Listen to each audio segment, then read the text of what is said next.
Alors, tout d'abord, je remercie Hélène, Anne et Emily pour l'invitation et merci pour la traduction. Alors, je voulais aujourd'hui vous parler de l'Institut royal pour le patrimoine culturel en Belgique, qui a un projet de 4 ans qui s'appelle Climate to Preserve, qui est dirigé par l'unité de la durabilité, et j'en fais partie. Nous nous concentrons sur la conservation de l'énergie et la réponse d'urgence en essayant d'intégrer des pratiques durables dans la politique, mais nous faisons également des projets de recherche. Alors, cette diapo est une présentation du protocole Climate to Preserve, c'est C2P. Alors, l'objectif de ce projet, c'est de créer un protocole, mais également une boîte d'outils renforcée par de vrais chiffres, des chiffres solides, des cas d'études, etc. Alors, dans le cadre de ce projet, nous avons intégré l'Université de Liège, qui a une spécialisation dans les systèmes climatiques,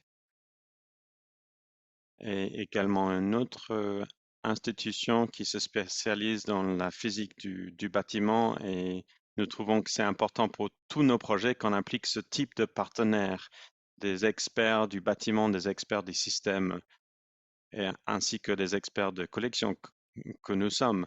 Et je spécialise également dans l'environnement des collections. Alors, je vais parler particulièrement ce soir du protocole, mais également des environnements de collection de manière un peu plus large. Alors, si on regarde le protocole, on peut voir qu'on commence avec la création d'une équipe interdisciplinaire, interdisciplinaire de notre côté, mais également du côté de l'Institut du patrimoine.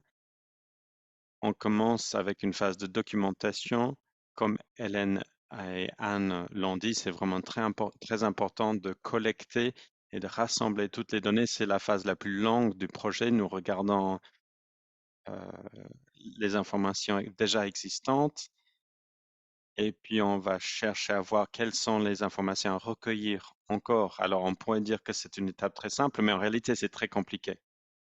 Et une fois toutes les informations rassemblées, on va passer dans les analyses et puis dans les phases de test et de mise en œuvre. Euh, pour l'analyse de l'utilisation de l'énergie pour le bâtiment et la gestion, nous sommes en train de créer un outil. C'est le Kyle Leuven qui crée cet outil et ça va être un outil en ligne qui peut être utilisé pour mettre en œuvre de l'analyse. On espère également avoir une version plus légère qui n'exigera pas toujours de l'utilisation de l'outil en ligne, mais ça, c'est autre chose encore. Alors peut-être qu'on peut passer à la prochaine diapo. Prochaine diapo, s'il vous plaît.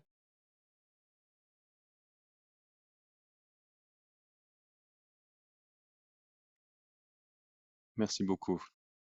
Alors, on peut mettre en œuvre des stratégies de différentes manières pour faire des économies d'énergie. On peut travailler sur l'enveloppe du bâtiment, on peut travailler sur les systèmes. Du point de vue technologique, on peut chercher à changer les zones climatiques au sein du bâtiment. On peut créer des microclimats pour ajouter une couche de protection pour les objets, mais on peut également changer les consignes. Et on a parlé beaucoup de changer les recommandations et changer les consignes. Et je voulais juste vous donner quelques chiffres par rapport aux recommandations historiques et recommandations actuelles. Alors, je les présente ici dans un seul tableau. Alors, il faut juste que je vous dise que c'est pour un bâtiment et un climat spécifique. Alors, tout est expliqué ici. Quelles sont les exigences pour le climat, et pour les bâtiments, mais sous ces conditions-là, on peut avoir toutes ces différentes recommandations. J'aimerais juste dire que les recommandations de ICOMCC, ICC et également ASHRAE et BISO, et les bleus, c'est quelque part les recommandations générales recommandées pour les institutions de patrimoine culturel. Euh, mais je voulais évoquer également le climat parce que c'est pour des bâtiments historiques et c'est toujours important. Il y a des critères très importants pour le climat. Donc, ça, c'est des points à prendre en compte, les recommandations actuelles. Alors, si on peut passer à la prochaine diapo, parce que j'ai essayé de traduire cela dans des chiffres spécifiques. Alors, quand on met en œuvre ces recommandations pour un type de bâtiment spécifique, donc une recommandation, une orientation, c'est quelque chose qu'on calcule et puis on adapte pour un bâtiment spécifique. Et puis on retire ce type de chiffre. Je ne vais pas trop rentrer dans les détails, mais si vous avez déjà vu une graphique pour le climat, c'est ça que vous allez voir.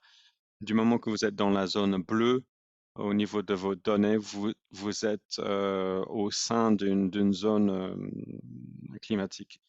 Alors, je veux juste spécifier que les recommandations, ce sont des recommandations. Ils sont là pour vous aider à trouver le bon climat pour votre institution et pour vous aider à comprendre quels sont les risques associés aux différents climats. Ce n'est pas des climats obligés, mais ça peut vous aider à comprendre quels sont les risques pour votre collection dans certaines zones climatiques.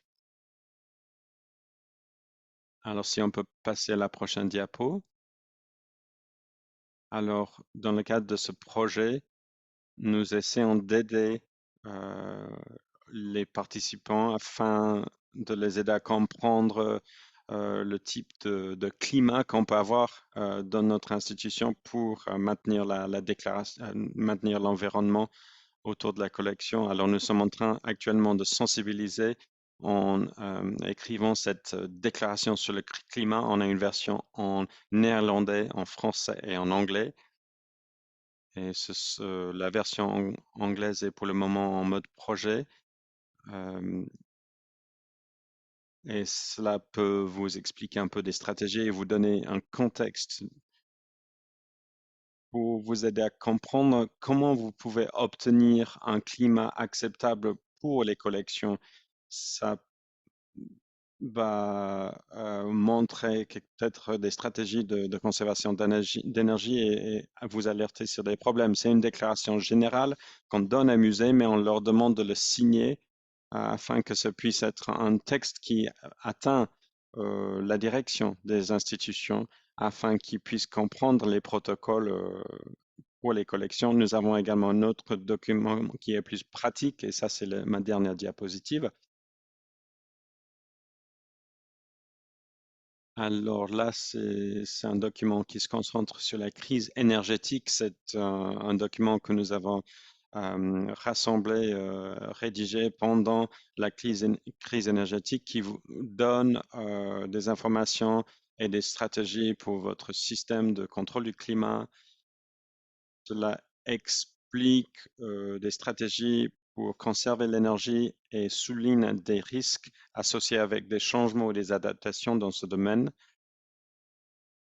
Alors ici, nous avons par exemple la perte de chaleur pendant l'hiver, ou bien il y a d'autres stratégies qu'on peut regarder. Donc j'espère que cela explique bien le, le travail que nous faisons du point de vue des collections. Je pense qu'il y a d'autres personnes ici qui sont plus à l'aise avec les bâtiments que moi. Alors, je sentais que je devais me concentrer sur les collections. Alors, je suis vraiment ouverte à recueillir vos questions. Je pense que vous pouvez voir mon adresse mail dans ma biographie. Donc, c'est tout pour moi. Merci beaucoup.